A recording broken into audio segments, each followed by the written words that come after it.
Muy buenas noches a todos, bienvenidos a Maldita Economía. Hoy el presidente Mauricio Macri logró cerrar un pacto muy difícil de enhebrar políticamente con todos los gobernadores menos la provincia de San Luis. Un pacto, un acuerdo fiscal que apunta en varios sentidos, pero fundamentalmente, repasemos un poquito las medidas de este pacto cerrado hoy con los gobernadores en Casa Rosada. Apunta fundamentalmente, junto con la reforma tributaria, a ponerle un techo al gasto público provincial que no podrá crecer en los próximos años por encima de la inflación. Si la inflación el año que viene es 15%, el gasto público deberá crecer 15%, es decir, se apuesta a mantener en términos reales el actual nivel de gasto público en las provincias y que el crecimiento de la economía lo vaya licuando. Es decir, no es algo demasiado ambicioso desde el punto de vista de ajuste fiscal, pero por lo menos es un horizonte de previsibilidad de que no siga habiendo un descontrol del gasto público provincial, pero fundamentalmente apuesta a tratar de mejorar la competitividad de la economía, reduciendo impuestos muy distorsivos que hay en las provincias, fundamentalmente ingresos brutos y sellos, que le generan un costo, una carga importante a la producción nacional. Igualmente es un sendero de 5 años y se apuesta a reducir 1,5 puntos del PBI en 5 años la carga de esos impuestos provinciales que los gobernadores se han comprometido a reducir. Son unos 150.000 millones de pesos vistos hoy, pero se va a hacer muy gradualmente en 5 años. El segundo capítulo del paquete económico que se acordó con los gobernadores para que sus diputados y senadores lo apoyen en el Congreso es la nueva fórmula de movilidad de las jubilaciones, que es, en verdad, el único ahorro fiscal importante en el presupuesto nacional el año que viene. El gobierno espera ahorrarse alrededor de 50.000, 60.000 millones de pesos si se aplica una fórmula de movilidad, de ajuste de los saberes jubilatorios en relación a la inflación y no como es actualmente en base a la evolución de la recaudación previsional y de una fórmula salarial. Ahora, el aumento, este es el primer punto del anuncio para los jubilados, de las jubilaciones se haría entonces 4 veces al año, una vez por trimestre, según la inflación de ese trimestre pasado.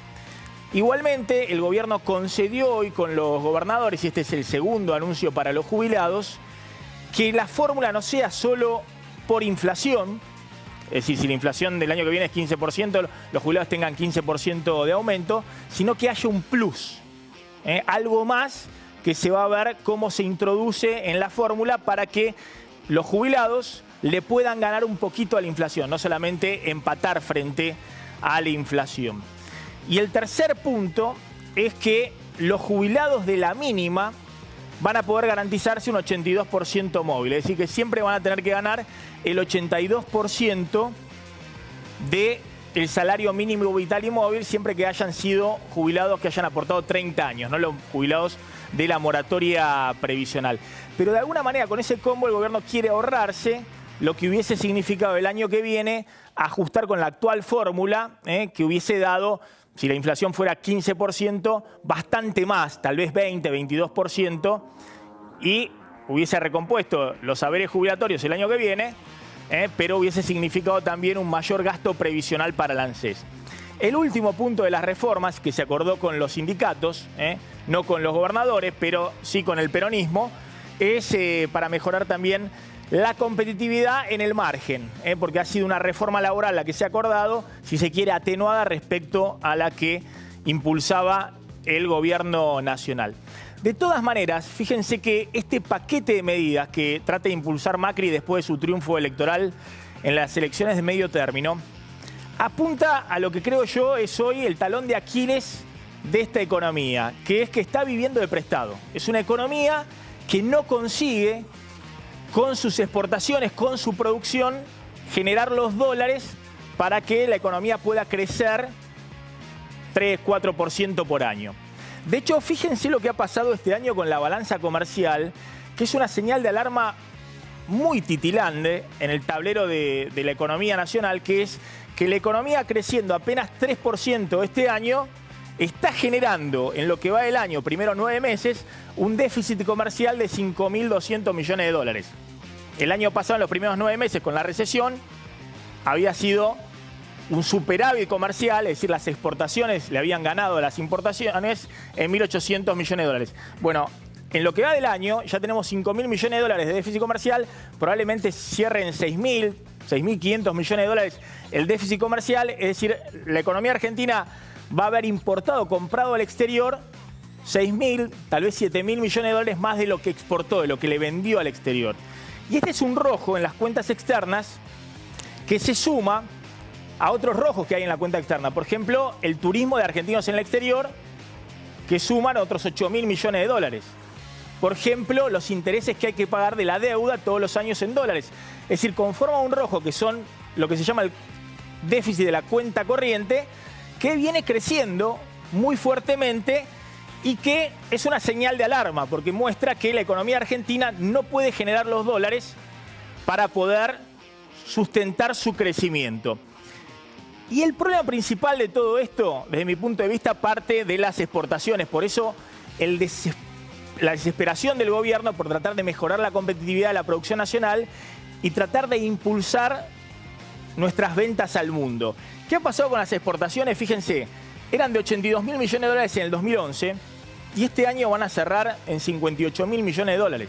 Es decir, hay una caída del 30% de las exportaciones. En parte se explica por la caída de los precios de la soja, pero hay una caída en volumen de nuestras exportaciones. Es decir, Argentina exporta 30% menos de lo que exportaba 5, 6 años atrás. Es decir, genera mucho menos dólares de lo que generaba esta economía antes. Y si uno mira el ranking de la Argentina en el mundo, está en el puesto 26 en términos de PBI, de tamaño de la economía, y está en el puesto 45 en términos de exportaciones. Es decir, no solamente Argentina tiene un lugar modesto en el ranking mundial de las economías más avanzadas, sino que viene en la B de las exportaciones, viene cada vez perdiendo más espacio en el mundo en términos de las exportaciones mundiales. Argentina exportaba en 1960 el 0,85% de las exportaciones mundiales y este año va a exportar el 0,3% de las exportaciones mundiales. Es decir, el mundo está exportando más y Argentina de ese mundo está exportando cada vez menos. Está reduciendo su participación en el comercio mundial y eso significa reduce su capacidad de generar sus propios dólares para no vivir de prestado. Y este es un problema específico en la Argentina. Fíjense lo que ha pasado en Latinoamérica en los últimos años.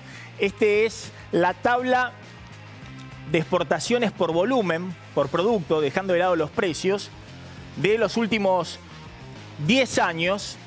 Y uno ve que todos los países latinoamericanos, Colombia, Uruguay, Perú, Chile e incluso Brasil, hoy están exportando en volumen más de lo que exportaban 10 o 12 años atrás.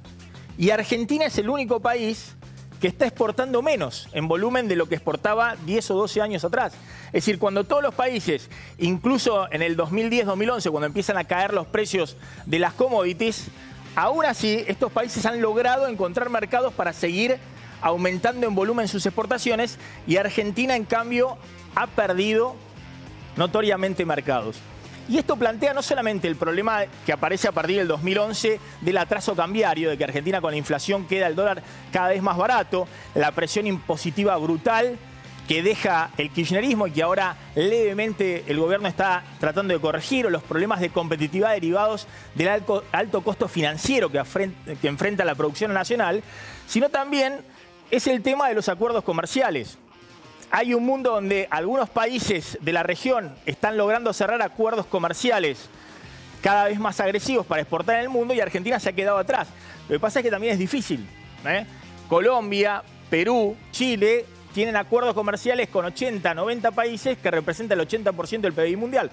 Argentina tiene acuerdos comerciales con mucho menos países que representan el 15% del PBI mundial. Lo que pasa es que es difícil cerrar esos acuerdos comerciales con la estructura social, productiva y política de la Argentina. Porque Argentina tiene industrias que el resto de los países de la región no tienen, y si uno pretende que se abran esos mercados para la Argentina, también le van a exigir a Argentina abrir los mercados propios. A ver, en síntesis, ¿cuál es el talón de Aquiles de la actual situación económica de la economía de Macri, sin duda, el déficit creciente de lo que se llama la cuenta corriente, es decir, el déficit de la balanza comercial más todos los déficits de los servicios, turismo y el déficit de los servicios financieros. Es decir, Argentina está necesitando este año 25.000 millones de dólares que no tiene y que están pudiéndose financiar porque están ingresando en la cuenta capital 25.000, 30.000, incluso un poco más, casi 35.000 millones de dólares de la cuenta capital. Entonces, no solamente se está pudiendo financiar este déficit, este rojo muy grande en las cuentas externas, que Argentina viva de prestado, sino que también se incrementan las reservas del Banco Central. Pero ojo que esto no es para siempre. Ojo que no hay país en el mundo, salvo Estados Unidos o algunos otros países desarrollados, que puedan vivir de prestado para siempre, y mucho menos la Argentina, lo hemos visto. Siempre que el déficit de las cuentas externas se acentuó, esta línea fue para abajo, pudo haber financiamiento disponible en el corto plazo, pero en algún momento esto se dio vuelta. Y la apuesta del gobierno es tratar de llegar a revertir esta curva, es decir, que Argentina vuelva a lograr competitividad para poder conseguir sus propios dólares antes que esta otra curva, que es el ingreso de capitales, se dé vuelta, antes que esto se corte. Porque si la economía argentina se encuentra en el medio con un accidente, si se corta este financiamiento, esta curva va a ajustar. Es decir, esto se va a cerrar, este déficit de cuenta corriente, pero esto se va a cerrar o con una devaluación muy grande, o con una caída muy grande del PBI, con una crisis recesiva muy grande, es decir, lo que siempre se conoce como una crisis del sector externo del balance de pago. Este es el talón de Aquiles de la economía de Macri. Macri lo sabe, el gobierno lo sabe, y por eso está en una carrera contrarreloj tratando de aligerar costos en esta economía, a ver si se